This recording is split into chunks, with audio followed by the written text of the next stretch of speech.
So we're here with the Neptune 4 Plus by Elegoo. This is my first helmet class printer. I started this print, not in this room, obviously, we're just filming in here, but I started this print on Thursday morning. It finished Sunday at 10:30 or later. I will say right out of the gate, my first complaint here was the slicer didn't really have any idea what was going on. It grossly underestimated the amount of filament. This was supposed to be well under 1 kilogram, and I used almost an entire roll. And then it kept pushing the time. This was supposed to finish Saturday evening. And instead, it finished Sunday night. Sunday morning, about 7 o'clock, it said it would be done about 6 p.m. At 6 p.m., it was telling me like 9 p.m. At 8 p.m., it was telling me 10:30 p.m., and I don't know exactly when it finished. So that could be, like user error or learning curve or whatever, because this is the first time I've ever used a printer like this. I've only had 3D printers for a month now. But that aside, I'm sure there's some learning I could do there or some better math I could do. I'm happy with this thing. I didn't really know what was going on when I put it together and stuff. And it took me an hour and a half to put it together. But like, I am pretty satisfied with this. This was out in the garage the entire time. The humidity out there was 60–70%. So I imagine some of this here is because the filament was slowly starting to, absorb the humidity. This could also have been settings. I just threw this file in here and I did what I thought would work kind of well, and I winged it, and so far I'm happy. We need to separate this from the plate, but yeah. So let's just talk about this printer real fast. So the machine size is like 578 by 533 by 640 millimeters.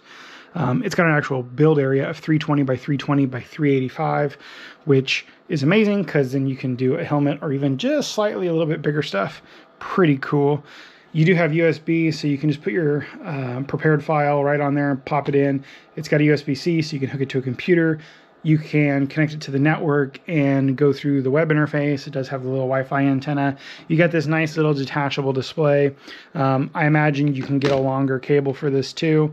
A lot of stuff that uses the, just phone jack kind of stuff, you can usually just get a phone extension cable and it will work. I haven't tried that with this, but I don't see why it wouldn't work. And then, yeah, that's pretty much it. This is touch interface. You do have, all your settings and stuff here. You can level it, everything.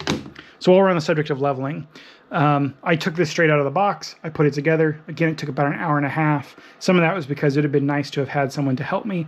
You had to lean it and like attach these. And it was like trying to not let it fall while I'm trying to thread the screws and everything. And it could probably have been a little bit easier with someone else. But after I did that, all I did was I went in here and it's got the level feature and I clicked confirm. I'm not going to do it now because this is in the way. But then I just walked through all the steps. It has you get a sheet of paper and you just adjust the height a little until you can pull the paper but not push it back in. That's all I did. I did that on the dining room table in there, and then I took it straight out to the garage, set it on the ground in the garage, which is not even, and printed this just because I wanted to see what would happen. And the first layer, as best as I could tell, had like perfect adhesion. I did not put any, no, that's not true. I did put some glue on this just to make sure it stuck because I didn't want to, have a disaster. But I didn't put a lot on. I just put 10 or 15 drops and kind of brushed it around in the general area where I thought the circle would be. This probably would have held just fine without glue. I did wash it before I used it, so, your mileage may vary there. But yeah, let me go ahead and try to get this off of here. I see some of the trees are already broken off just from carrying this in. Let me get this off here and see what it looks like, and then we'll take a look and see if I'm happy with that print quality. Okay, I do have one real quick complaint here. There is nothing to guide this plate at all when you put it on. It is just completely level on top. So you can see where it didn't want to line up really. This was a problem I had when I first cleaned it, and it is just so hard to get that to line up. I'm assuming someone's made like a bracket or something that I can put on here. I hope so, because some of my other printers already had those made, but I don't really know how I would attach it on here myself unless someone else has designed it. But it's so hard to get lined up. Nope. And you can't really slide it because there's so much surface area the magnet really doesn't want to. But the helmet did come off quite easy. And just for disclosure, no, it didn't have a skirt on the entire bottom. It was just a shadow. You can see that. But this held pretty good. It did just slide right off of here. Some of that's because it's like 44 degrees outside, so the garage got pretty cold overnight. And this had been done for however many hours. So yeah, it just slid right off. But while it was printing, it held good. So yeah, let me clean this up and then we'll take a better look at it. So don't mind dank pods in the background there. This literally took 1:51 to clean these off. They came off beautifully. So yeah, I love this thing. There's a lot I need to learn about it for sure. Primarily a way to better calculate the time because I was grossly wrong. The slicer was grossly long. I did use Panda. I could try using their slicer that they had you download. Maybe that had something to do with it. I've noticed that the Bambu slicer and Panda slicer, which are basically the same, on my Bambu printers, for short stuff, it like way overestimates the time. For larger stuff, it like grossly underestimates the time. So maybe that carries over to Orca since it's basically the same thing.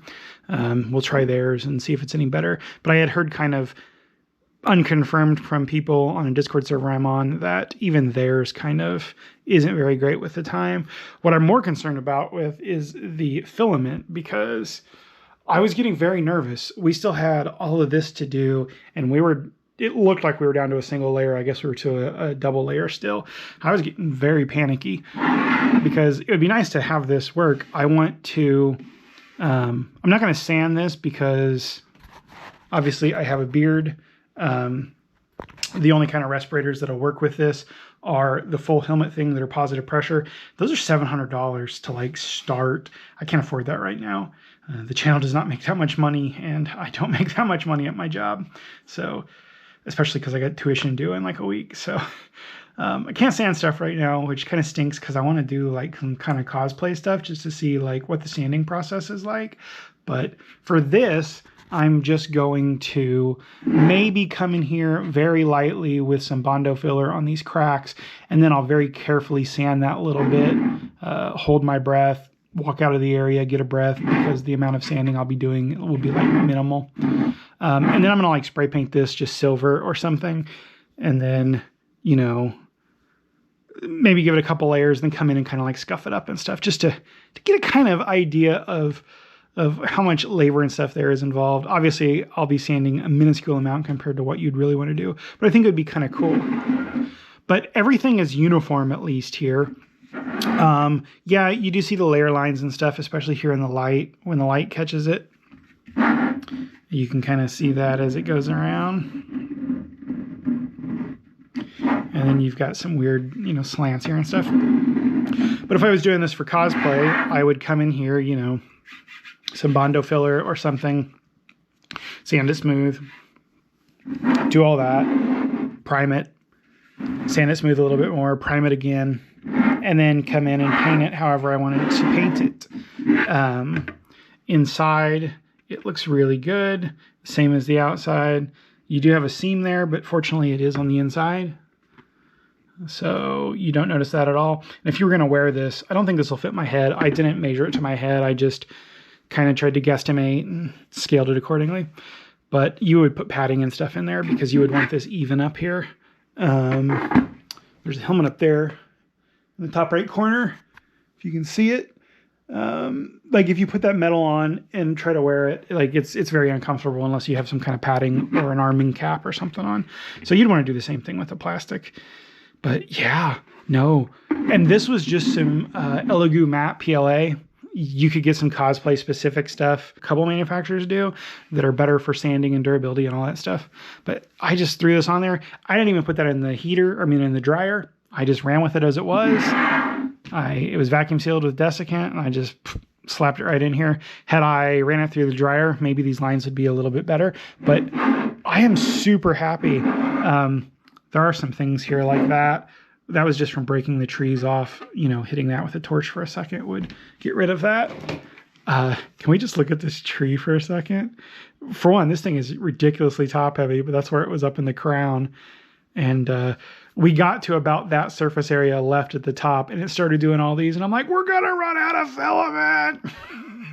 And I don't know, there's maybe, I'm guessing 20, 30 grams on there, if that. So yeah, I was getting pretty disappointed with this thing as the print was going on, because it was taking longer and longer, and it was overestimating. But now that I see this inside, like, excellent.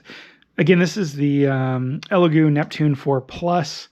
I think this is their second to largest, but it's perfect for what I want to do with it. I just want to kind of do some fun helmets and stuff, or even like life-size busts, and this is going to be perfect for that.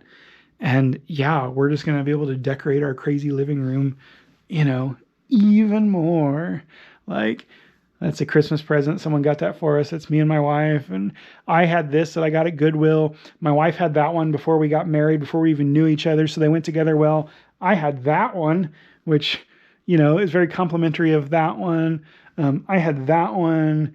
And then there's a music box over here somewhere. Yep, that plays Camelot. And we just had all this complimentary stuff. And now we're just like nerding out, printing stuff. Printed. So what should I do with this thing? Or do you have any tips for this? If you're watching this and you have an Elegoo Neptune 4 Plus, man, that's a mouthful. Like, what should I do? Is there anything I should do, like, with the settings that might help? I don't really understand the network interface thing yet. I haven't played with it. I have this on my guest network because that's the key I just knew. I'm going to go ahead and move it over to my main network. That way I can see it. I can discover it with the Orca and stuff. Did I call it Panda earlier? I meant Orca. Orca Slicer, not Panda Slicer. Sorry. I was thinking of, I got some Panda upgrade boards for another machine. So Orca Slicer, I'm sure you've already told me that in the comments. But yeah, like, what slicer works great for this? What projects are good to learn on and to experiment on? I'm going to do some smaller stuff to like figure out settings, but I just wanted to do something really big for this first video. I'm totally new to 3D printing in general. I've got 5 printers, 4.5 printers now. There's a little tiny guy over here that I'm playing with, but I don't know what I'm doing, and I'm doing all right, I think. But what should I do? Like, what settings should I tinker with? Yeah, let me know in the comments. And if you have one of these and there's something that I can do that'll make this a lot better, like any add-ons I can print, please put the name of them down in the description. If you try to put a link, YouTube will automatically filter it. But if you throw a name in there, I'll be able to find it. Or you can reach out through the channel email and tell me. I would love that. Stay tuned. There's going to be a lot more of this printer in the future. This was just my little shakedown of it. And I look forward to seeing you guys in the next one. And have a nice day.